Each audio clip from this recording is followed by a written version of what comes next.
I'm Todd Capel, car editor here at Crutchfield. In this Crutchfield video, we'll show you how to install a component speaker system in your car. First, let's briefly look at what a component speaker system is and how it differs from a full-range speaker. Most factory car speakers are full range, which means they combine the woofer and tweeter in a single housing. This is a convenient way to get great sound from a single speaker opening. In a component speaker system, the woofers and tweeters are mounted individually, like in your home speakers. This lets each speaker operate more efficiently and accurately, giving you more precise sound. A component speaker system also includes external crossovers that direct the low frequencies to the woofer and the highs to the tweeter. External crossovers are made with high-quality elements and are larger than the small crossovers found in full-range speakers, so you get cleaner sound. So let's look at how to install a component speaker system. For this video, we're installing a set of Polk Signature Reference Series components in car copywriter Dan A. Marshall's 1995 Honda Civic. A component speaker system installation requires more steps than replacing full-range speakers, and often requires drilling or cutting holes. Although every car is different, these are some of the typical steps you can expect to go through. Before any installation, make sure you disconnect your battery to avoid danger of electrical shock. Next, decide where to install the woofers, tweeters, and crossovers. In most cases, you'll be able to mount the woofers in the factory speaker locations with little to no extra adjustments. For the best possible sound, mount the tweeters so that they can be aimed directly at your ears. Most manufacturers recommend that you mount your tweeters within 12 inches of the woofers to ensure that the sound from each speaker reaches your ears at the same time. Common locations to mount the tweeters include the upper part of the door, the sail panel, and the dash. Another popular option for mounting component speakers are kick panel pods.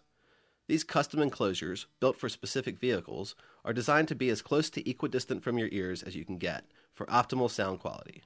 You can find more info on kick panel pods in our article, How to Get the Best Stereo Imaging and Soundstage.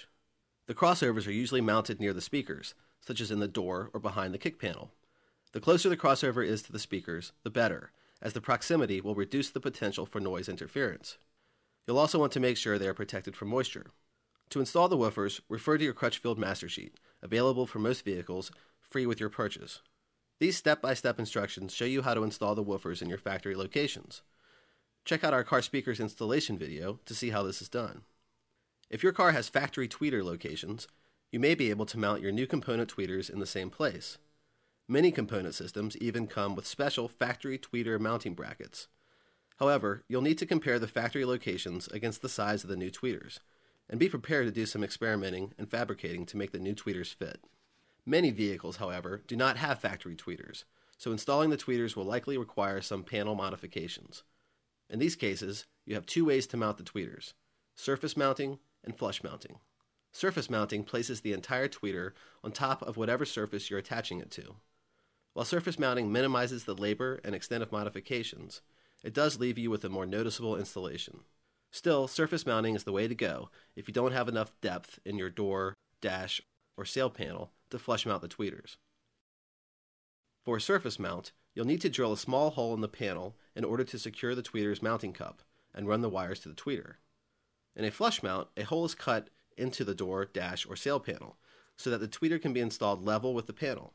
The advantage of a flush mount lies mainly in the smooth-looking install, since the tweeter doesn't protrude from the panel. Use a drill with a circular, serrated blade to cut a hole in the panel large enough to accommodate the entire tweeter. If necessary, trim the hole with a sharp knife. Then, mount the tweeter using the supplied mounting hardware. If you're powering your component speakers with your car stereo, use the existing factory speaker wires to connect your stereo to the crossovers first, and then connect the speaker wire from the crossovers to the woofers and tweeters. If you're using an amplifier to power your components, run patch cables from your stereo to the amp. Then from the amp to the crossovers run new speaker wire, and from there to the woofers and tweeters. Keep in mind that component speakers usually sound better when powered by an amplifier.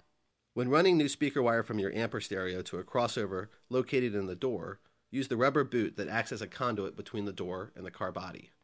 It's helpful to tape the wires to a straightened coat hanger to fish them through.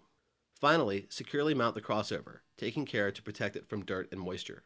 Before fully reassembling the speaker panels, reconnect the battery and test the system to be sure everything is working properly. To shop for component speakers for your car, visit crutchfield.com/component speakers or call a sales advisor at 1-888 955 6000.